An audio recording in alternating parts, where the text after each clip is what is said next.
இவங்க ரெண்டு பேரும் அதாங்க நம்ம ஃபாசிசமும் நம்ம பாயாசமும். What bro, it's very wrong bro. காத்திருந்த தருணம்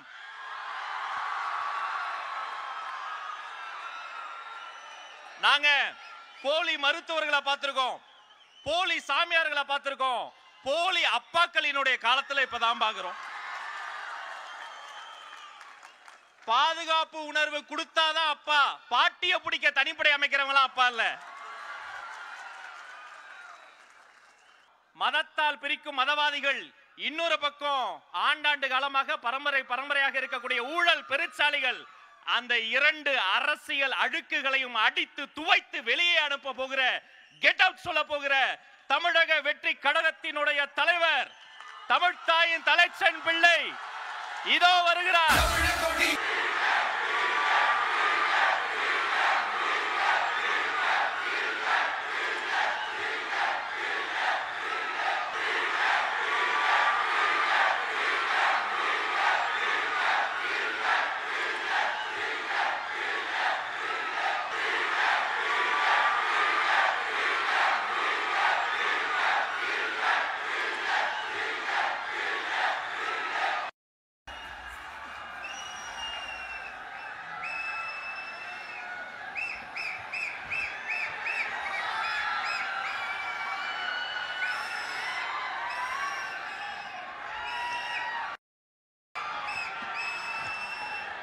My friend, my brother, comrade in arms, founder, Jan Suraj Party, திரு பிரசாந்த் கிஷோர் அவர்கள் இன்னைக்கு வந்து நம்மளுடைய இந்த தமிழக வெற்றி கழகத்தினுடைய 2ஆம் ஆண்டு துவக்க விழாவிற்கு சிறப்பு விருந்தினராக வந்து கலந்துக்கிட்டு பேசியது மிக்க மிக்க மகிழ்ச்சி. அவருக்கு என்னுடைய மனமார்ந்த நன்றியை தெரிவிச்சுக்கிறேன். We are an emerging primary political force in Tamil Nadu politics with a firm commitment to create history in the upcoming 2026 assembly elections of Tamil Nadu, like 1967 and 1977 assembly elections of our state. Without compromising our party's ideological principles at any cost, I am here to collaborate and work with you towards upholding the secular and democratic ideals in TN and beyond. என் நெஞ்சில் குடியிருக்கும்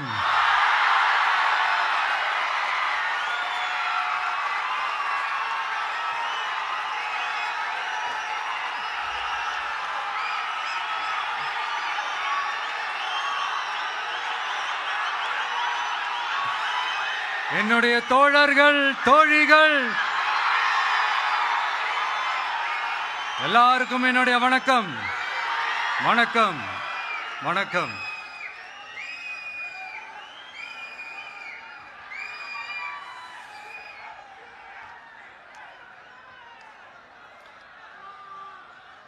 இந்த அரசியல்னாலே வேற level தான்ல.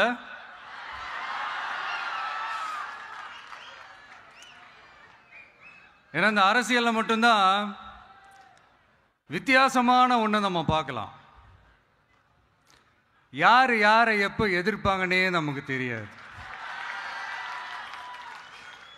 யார் யாரை எப்போ ஆதரிப்பாங்கன்னே நமக்கு தெரியாது. அதை கணிக்கவே முடியாது.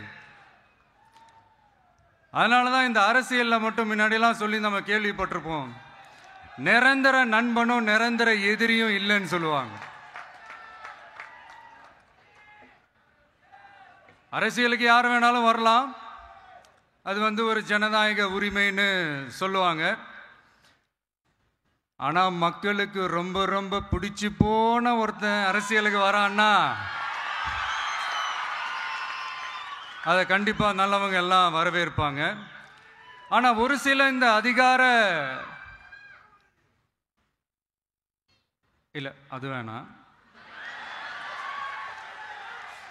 ஒரு சில பேருக்கு மட்டும் கொஞ்சம் எரிச்சல் வரத்தானே செய்யும். அது இருக்கும் தானே. என்னடா இவன் திடீர்னு ஒருத்தன் என்ட்ரி கொடுத்துட்டானே, இது வரைக்கும் நாம சொன்ன பொய்யெல்லாம் நம்பிக்கிட்டு மக்கள் நமக்கு ஓட்டு போட்டுக்கிட்டு இருந்தாங்களே, ஆனா இப்ப இவன் சொல்றதெல்லாம் பார்த்தா மக்கள் மனசுக்கு ரொம்ப நெருக்கமா வேற இருக்குது. அதுவே நமக்கு ஒரு பெரிய நெருக்கடியாகவும் இருக்குது. இவனை என்ன பண்ணலாம், என்ன செய்யலாம், எப்படி இவனை இது பண்ணலாம், க்ளோஸ் பண்ணலாம்.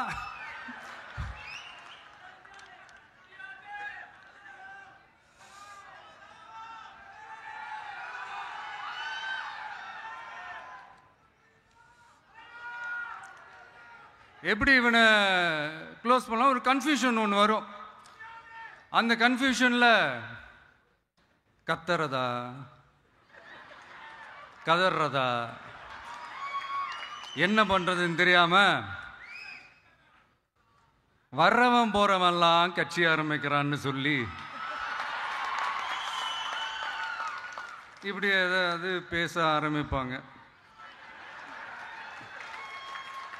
இப்போ நம்ம ஆட்சியில் இருக்கிறவங்க நமக்கு எதிராக பேசுகிறாங்க இல்லையா, அந்த மாதிரி.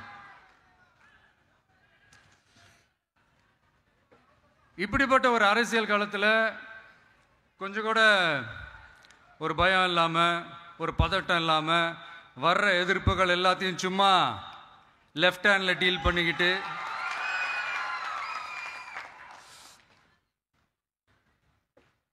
இதோ நம்மளுடைய தமிழக வெற்றி கழகம் முதலாவது ஆண்டை கடந்து இப்போ 2வது ஆண்டில் அடி எடுத்து வைக்கிறோம்.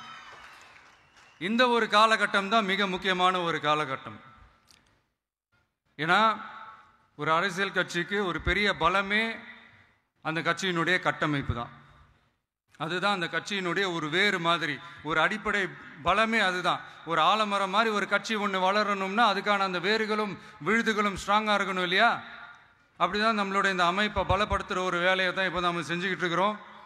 தமிழ்நாடு முழுக்க மாவட்ட நிர்வாகிகள் எல்லாரையும் தேர்ந்தெடுத்து அறிவிச்சிட்ருக்கிறோம்.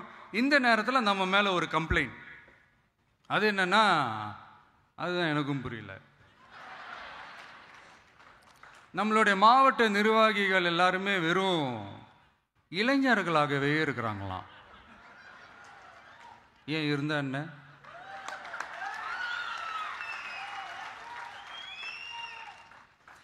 அறிஞர் அண்ணா அவர்கள் கட்சி ஆரம்பிச்சப்பா அவர் பின்னாடி நின்னதும், புரட்சி தலைவர் எம்ஜிஆர் அவர்கள் கட்சி ஆரம்பிச்சப்பா அவர் பின்னாடி நின்னதும் வெறும் இளைஞர்கள் தான். அந்த இளைஞர்களால தான் 1967லையும் 1977லையும் அந்த 2 தேர்தலையுமே ஒரு மிகப்பெரிய ஒரு வெற்றி கிடைச்சது. வரலாறு, அதுதான் வரலாறு. இப்போ அதே மாதிரி நம்ம மேலே இன்னொரு கம்ப்ளைண்ட், அது என்னன்னா, நம்மளுடைய கட்சி நிர்வாகிகள் எல்லாருமே சாதாரண குடும்பத்திலிருந்து வந்தவங்களாம். அதே தான் இங்கேயும் கேட்குறேன், ஏன் வரக்கூடாதா?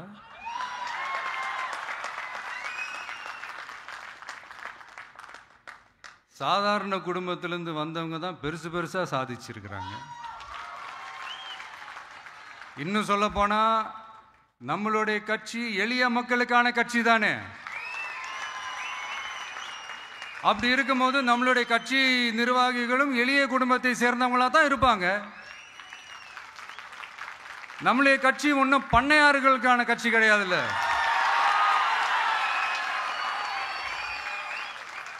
முன்னாடிலாம் அந்த காலத்தில் பண்ணையாருங்க தான் பதவியில் இருப்பாங்க. இப்போ கொஞ்சம் உள்டா மாறிடுச்சு, பதவியில் இருக்கிறவங்களாம் பண்ணையாரா மாறிடுறாங்க.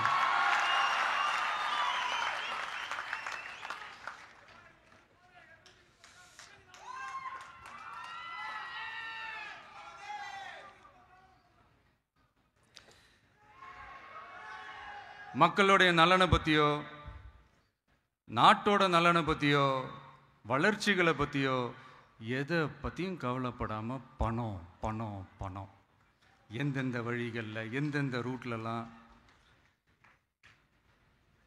இப்படிப்பட்ட இந்த மைண்ட் செட் உள்ள இந்த பண்ணையார்களை அரசியலை விட்டே அகற்றுவது தான் நம்மளுடைய முதல் வேலை.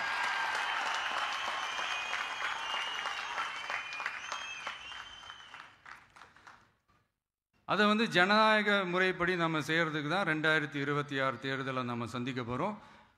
அந்த தேர்தலை சந்திக்க ரொம்ப ரொம்ப முக்கியமான விஷயம் பூத் லெவல் ஏஜென்ட்ஸ், BLA அப்படின்னு சொல்லுவாங்க. அது ரொம்ப ரொம்ப முக்கியம். ஏன்னா நீங்கள் பார்த்தீங்கன்னா தமிழ்நாட்டில் அந்த பெரிய பெரிய கட்சிகளுக்கு தான் அந்த BLAலாம் ரொம்ப ஸ்ட்ராங்காக இருக்கும்னு சொல்லுவாங்க. ஒரு அப்ராக்சிமேட்டாக ஒரு 69,000 பூத்ஸ் இருக்குது. அது எல்லாத்துக்குமே பூத் ஏஜென்ட்ஸாக நம்மளுடைய கட்சி தோழர்களை தான் நியமிக்க போகிறோம். கூடிய சீக்கிரமே பூத் கமிட்டி மாநாடுன்னு ஒன்று நடத்த போகிறோம். அன்னைக்கு தெரியும் தமிழக வெற்றி கழகம் எந்த ஒரு பெரிய கட்சிக்கும் கொஞ்சம் கூட சளைச்சதில்லைன்னு. அன்னைக்கு தெரியும் தமிழக வெற்றி கழகம் தமிழ்நாட்டில் முதல் சக்தியா, முதன்மை சக்தியா, பவர்ஃபுல்லா இருக்குதுன்னு அன்னைக்கு ப்ரூவ் ஆகும். இப்போ புதுசா ஒரு பிரச்சனை ஒன்று கிளப்பி விட்டுட்டு இருக்கிறாங்க, மும்மொழி கொள்கை.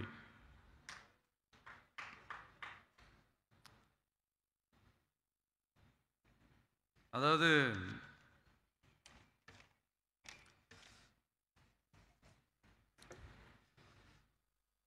இதை இங்கே செயல்படுத்தலைன்னா இந்த கல்விக்கான நிதியை நம்மளுடைய மாநில அரசுக்கு கொடுக்க மாட்டாங்களாம். இந்த LKG UKG பசங்க சண்டை போட்டுப்பாங்க தெரியுமா, அந்த மாதிரி கொடுக்க வேண்டியது அவங்களோட கடமை, இங்கே இவங்க வாங்க வேண்டியது இவங்களுடைய உரிமை. ஆனால் இவங்க ரெண்டு பேரும் இங்கே எவ்வளோ சீரியஸாக ஒரு பிரச்சனை ஓடிக்கிட்டு இருக்கு.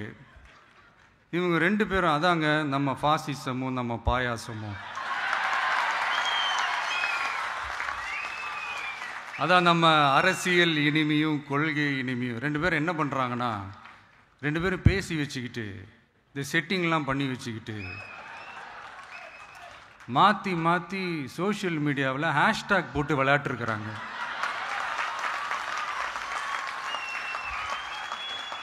இங்கே என்ன நடந்துக்கிட்டு இருக்கு, அதாவது இவங்க ரெண்டு பேரும் அடிச்சுக்கிற மாதிரி அடிச்சுப்பாங்களாம். அதை நாங்கள் நம்பணுமா, மக்கள் நம்பணுமா? What bro, it's very wrong bro.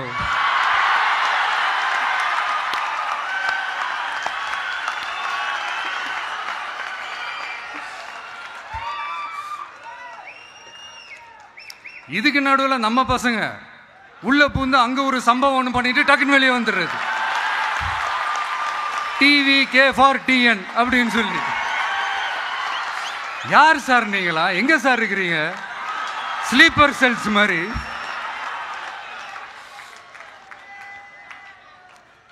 அதனால இதெல்லாம் மக்களுக்கு நாம சொல்லி புரிய வைக்க வேண்டிய அவசியமே கிடையாது. அவங்களுக்கே தெரியும் இதெல்லாம் எவ்வளவு பெரிய ஒரு ஏமாத்து வேலைன்னு. நம்ம ஊர் சுயமரியாதை ஊர், நாம் எல்லாரையும் மதிப்போம். ஆனால் சுயமரியாதையை மட்டும் யாருக்காகவும் எதுக்காகவும் விட்டு கொடுக்க மாட்டோம். நாம் எல்லா மொழிகளையும் மதிப்போம், அதில் மாற்றுக்கிறதே கிடையாது. தனிப்பட்ட முறையில் யார் வேணாலும் எந்த ஸ்கூலில் வேணாலும் படிக்கலாங்க. உனக்கு எந்த மொழி வேணுமோ, எப்போ கற்றுக்கணுமோ, உனக்கு எப்போ தோணுதோ கற்றுக்கலாம். அதெல்லாம் அவங்கவுங்களுடைய தனிப்பட்ட ஒரு உரிமை.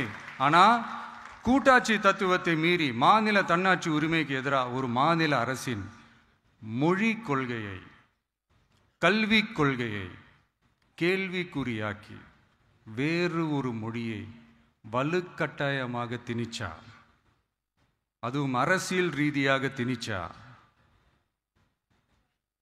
எப்படி ப்ரோ?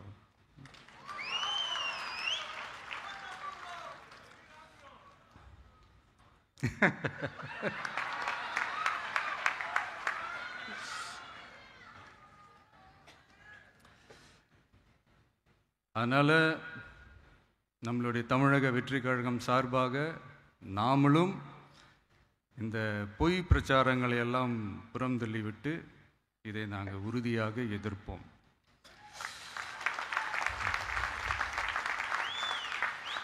கான்ஃபிடென்ட்டாக இருங்க, நல்லதே நடக்கும், வெற்றி நிச்சயம். மீண்டும் சந்திக்கும் வரை நன்றி, வணக்கம்.